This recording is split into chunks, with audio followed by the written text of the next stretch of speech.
Amahoro ya Kristo bana b'Imana na Alphonsine Yankurisha ubaramutsa. Tugeze muri ka kanya kacu keza ko gusoma ijambo ry'Imana. Uyu munsi turakomeza gusoma mu gitabo cy'iyimuka Misiri. Tugeze ku mutwe wa 17. Turasoma rero duhere ku mutwe wa 17 tugeze ku mutwe wa 20. No guhera ku ipaje y'115 kugera ku ipaje y'120 muri Bibiliya ntagatifu. Dutangirire ku mutwe wa 17. Ikaze kuri mwese. Amazi y'Imasa n'i Meriba. Imbaga yose y'Abayisiraheli ihaguruka mu butayu bwa Sini ngo bakomeze urugendo rwabo uko Uhoraho yabishakaga. Bageze i Refidimu bahaca ingando, ariko ntibahabona amazi yo kunywa.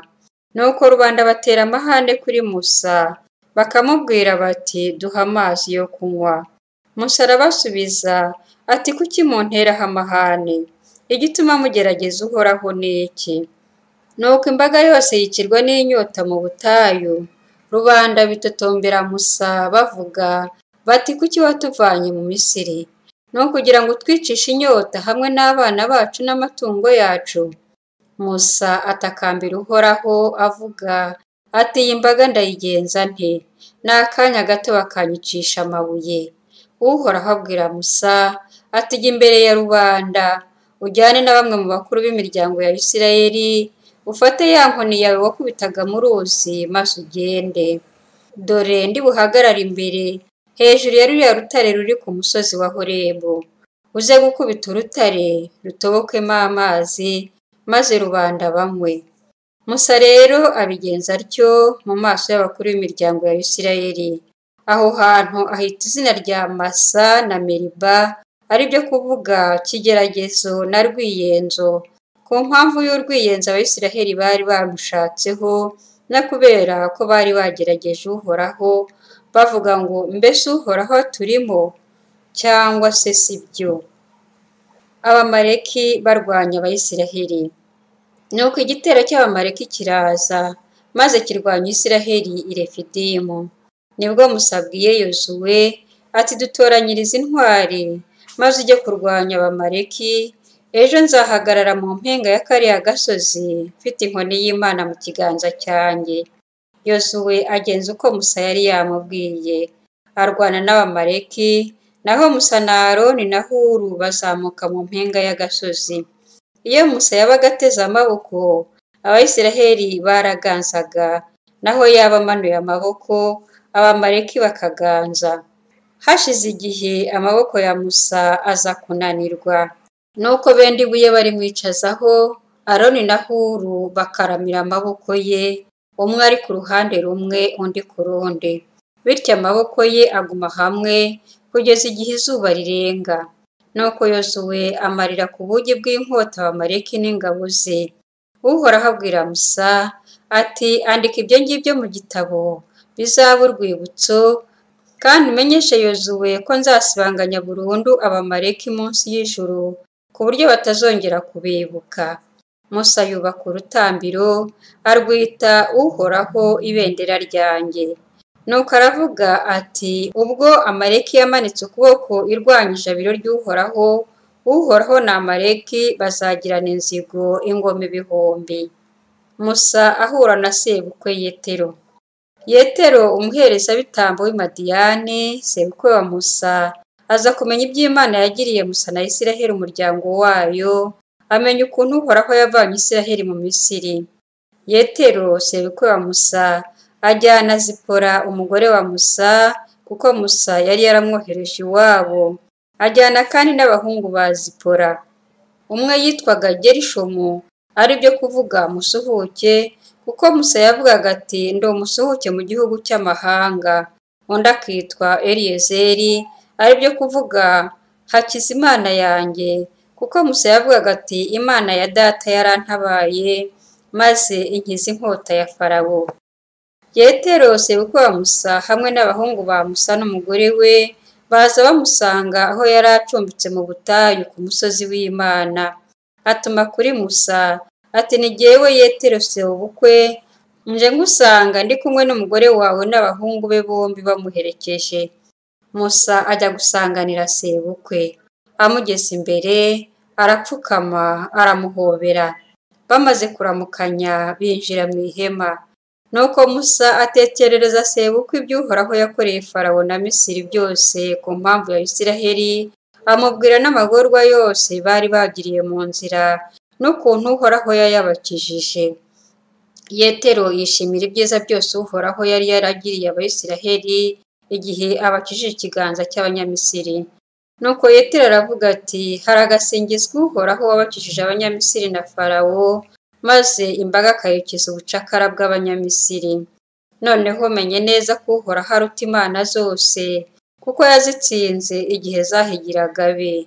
Nuko Yetero sebukwe wa Musa atura igitambo gitwikwa n'ibindi bitambo bigenewe Imana.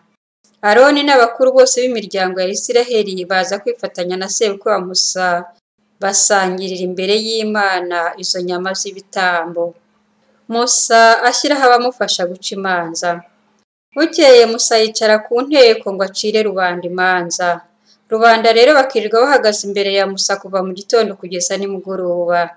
Sebukwe wa Musa ngo abone ibyo yakoreraga rubanda, aravuga ati, mbese ibyo ni iki ugirira bariya bantu? Niki gituma uca imanza wenyine, maze rubanda bose bakirirwa baguhagaze imbere kuva mu gitondo kugeza nimugoroba? Musa asubiza sebukwe ati, ni uko rubanda bansanga kugira ngo basiganuze Imana. Iyo abafite icyo bapfa baransanga, nkabakiranura, hanyuma nkabamenyesha amabwiriza y'Imana n'amategeko yayo. Sebukwe wa Musa aramusubiza ati, uko ugenza uko ntabwo ari byiza. Bizagera aho bikurembye, binanize n'iyi mbaga muri kumwe. Uwo murimo uzakuvuna, ntabwo ushobora kuwurangiza wenyine. Noneho umva nkubwire, ngiye kukugira inama, maze Imana ibe kumwe nawe.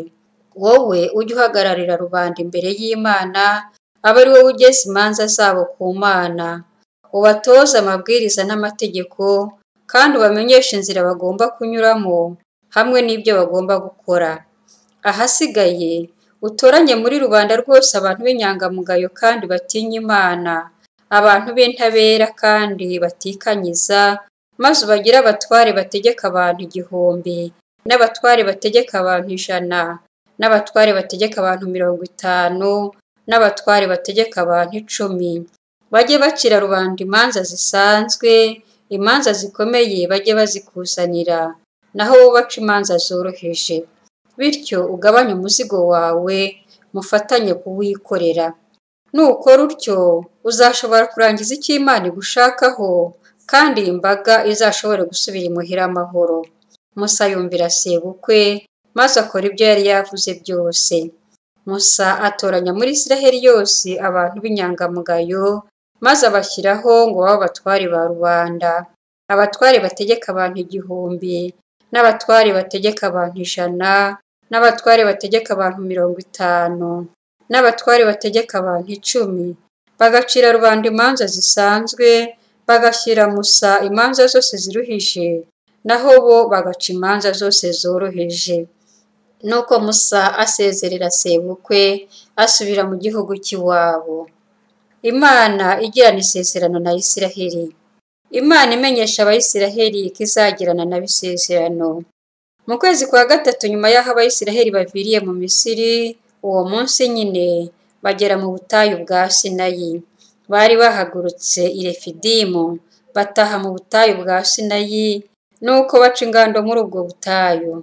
Isiraheli ica ingando aho ngaho hateganye n'umusozi. Musa rero azamuka umusozi asanga Imana.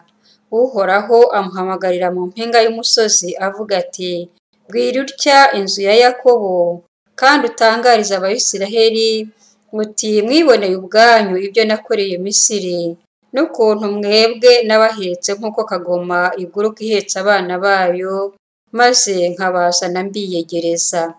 None rero nimwumve ibyo mbabwira, mukubahiriza isezerano ryanjye, muzaba abanjye bwite mu miryango yose, nubwo isi yose nayo ari iyanjye, ariko mwebwe muzambera urugaga rw'intore zinshengerera n'umuryango mutagatifu.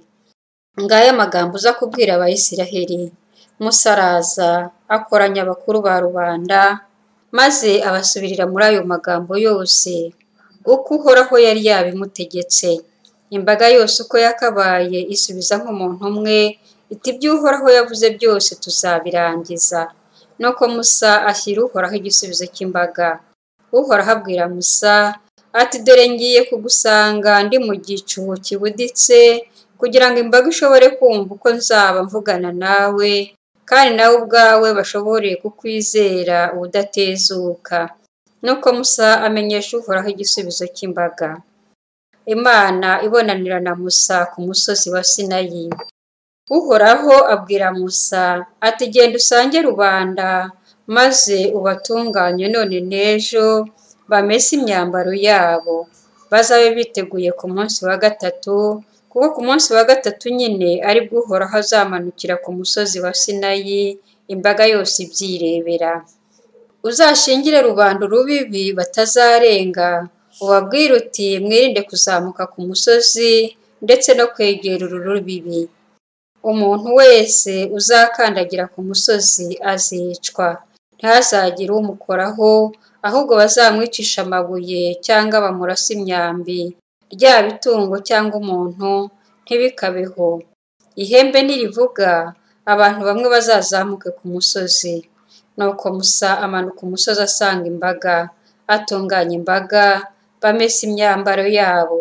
Hanyuma abwira imbaga ati mwitegure mu minsi 3 ntimwegere abagore banyu.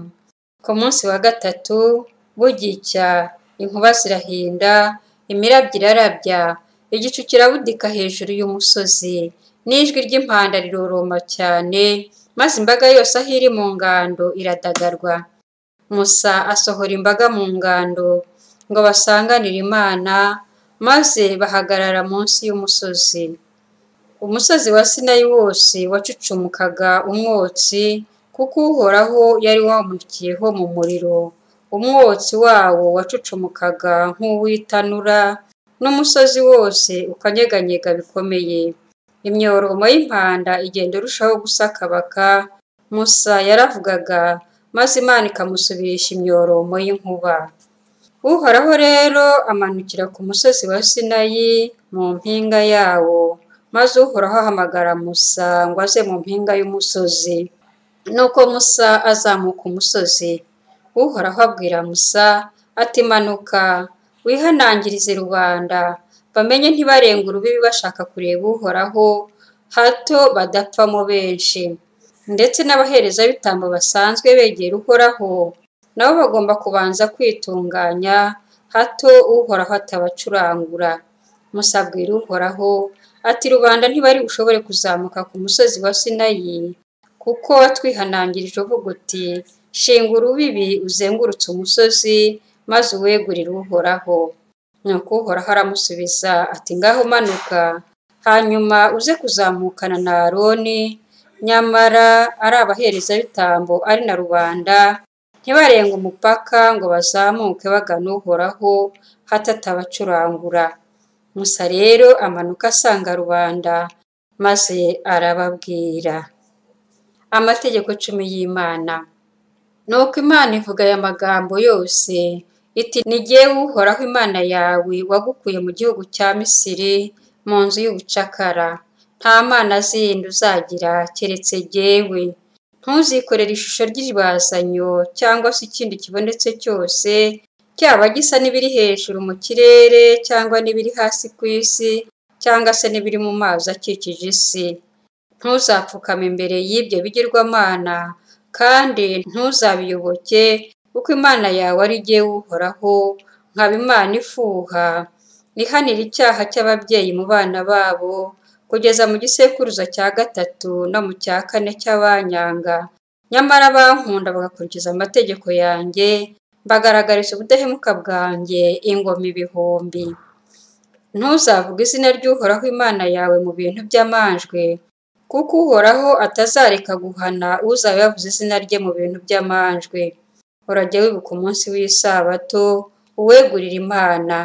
Uzakora imirimo yawe yose mu minsi 6, naho uwa 7 ni isabato y'Uhoraho Imana yawe. Ntuzagire umurimo n'umwe ukora, ari wowe, ari umuhungu wawe, ari umugaragu wawe, ari umuja wawe, ari itungo ryawe, ari n'umusuhuke waje iwanyu. Kuko mu minsi 6 Uhoraho yahanze ijuru n'isi, inyanja n'ibirimo byose, maze akaruhuka ku munsi wa 7. Nicyo cyatumye Uhoraho aha umugisha umunsi w'isabato, akawiyegurira. Wubahe so na nyoko, kugira ngo uzarambe mu gihugu Uhoraho Imana yawe aguhaye.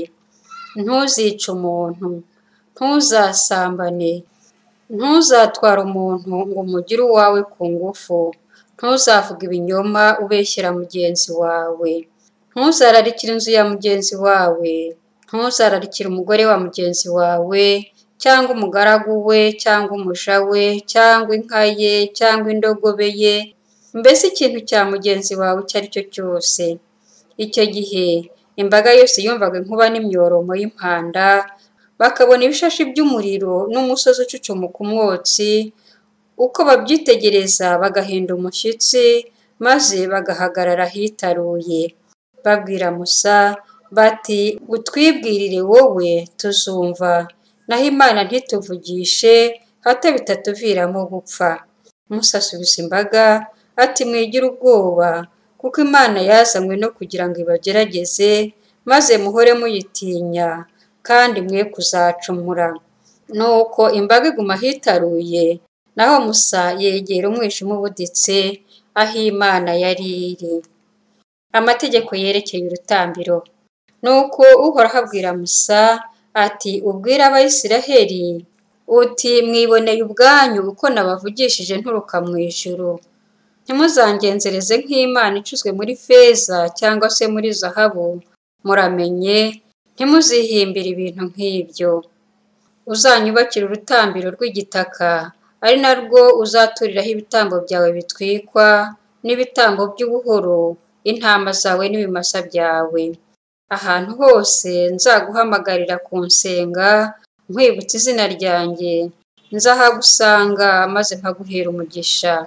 Niba unyubakiye urutambiro rw'amabuye, ntuzarwubakisha amabuye abajwe, kuko kuyabajisha umutwero byaba kuyaka ubusugi bwayo.